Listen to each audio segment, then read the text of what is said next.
Right now on Denver 7 News, with the Avs heading to the Stanley Cup Finals, the city of Denver is getting ready to party. It creates a party zone close to the stadium where everybody can come and sort of get their party on. The new rules for bars and restaurants making it easier for fans to celebrate. Plus, a disturbance at DIA ends in a woman's arrest and a police officer injured.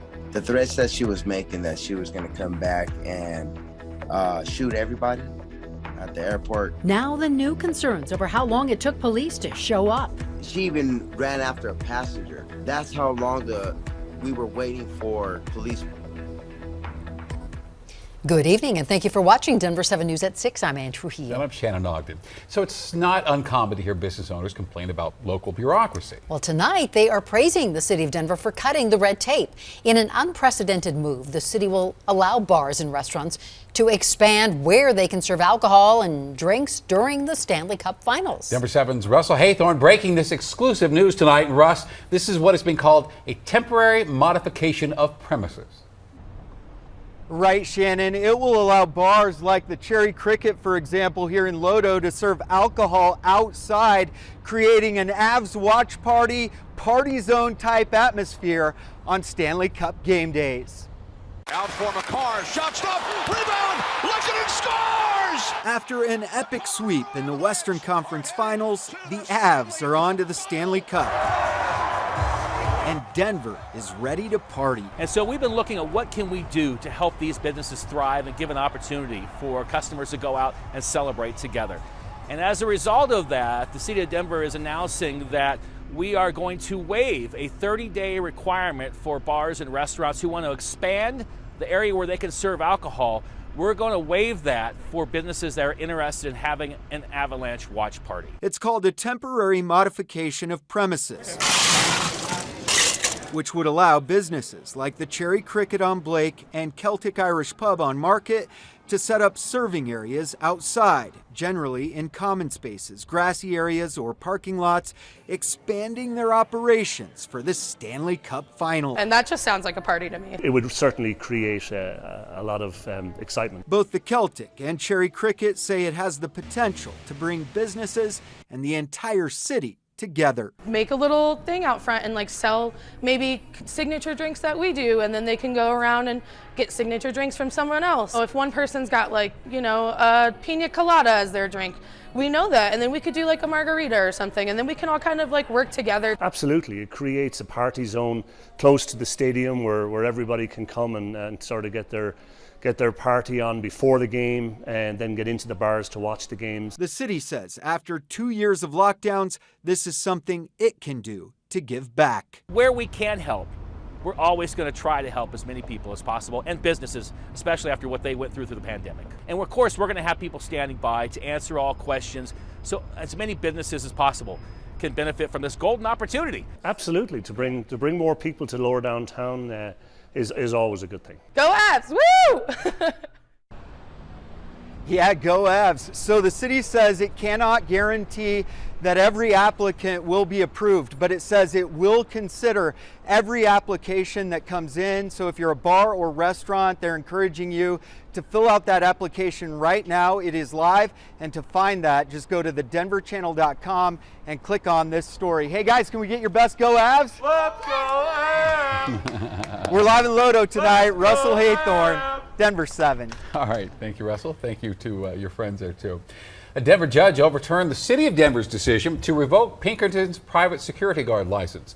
The Department of Excise and Licenses revoked it after an unlicensed security guard shot and killed a man in 2020.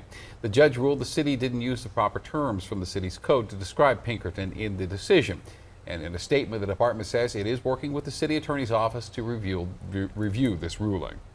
The Denver District Attorney's Office has launched a new conviction review unit.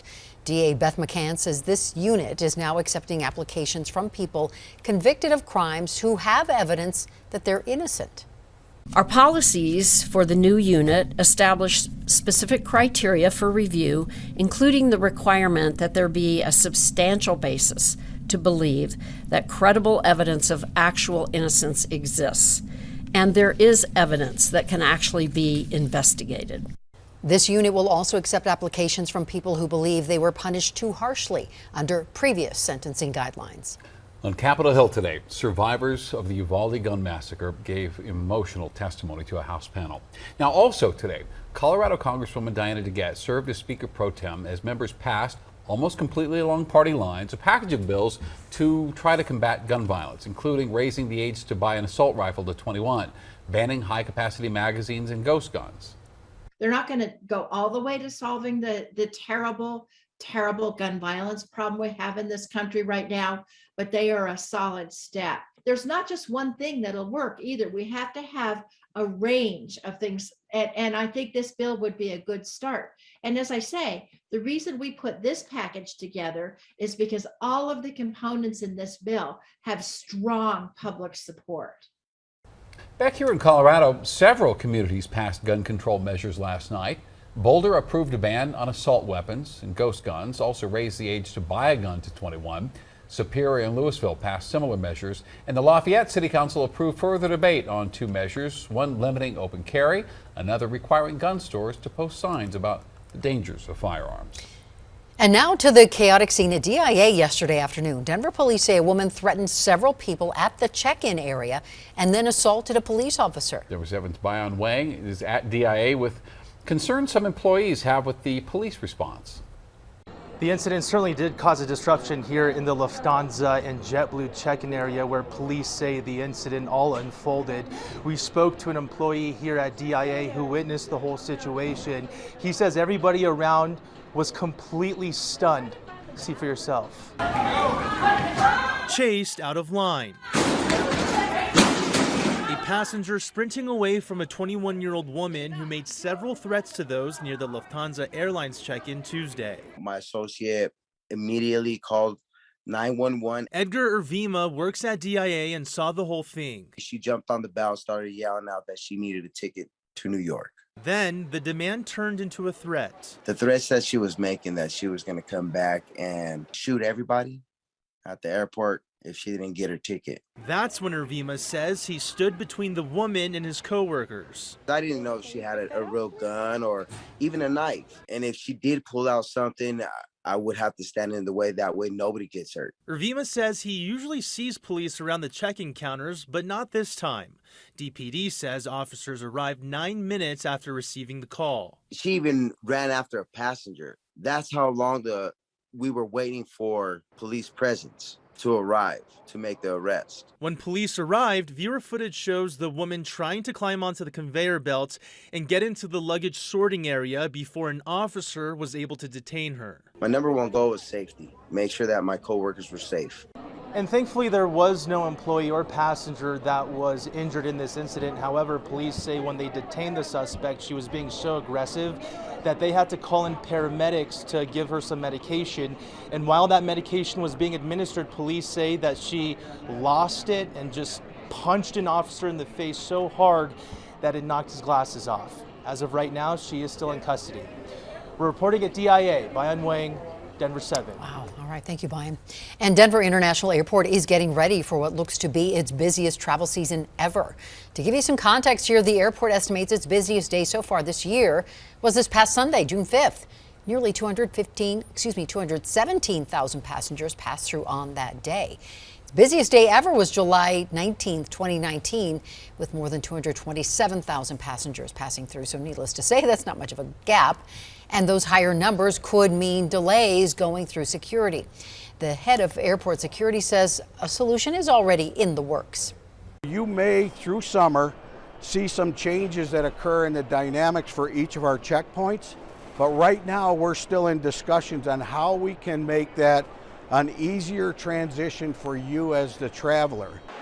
Now, DIA is reminding passengers to be extra careful when you pack. If you have anything in your carry-on that's not supposed to be there, you could get pulled aside or hold up the rest of the line while TSA officers check your luggage.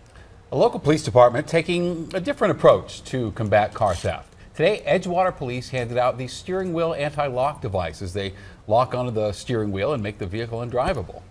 It's a visual deterrent as well as it is also physical deterrent, because it takes a lot to get the device off of the steering wheel, so it delays the auto theft if it does occur to our citizens. According to data from the Metropolitan Auto Theft Task Force, car thefts in the Denver Metro 113% higher than they were in 2019. Colorado also ranks number 1 in the U.S. for car thefts per capita. A new group of Colorado voters forming after a mass migration from the major parties. We're encouraging people to recognize that they can participate as unaffiliated voters in the full process, and how they choose to do that is up to them. Are they disillusioned, or is it part of a political strategy to pick their opponent? Plus, the Broncos are making it official. Meet the brand new owners of the team next in sports.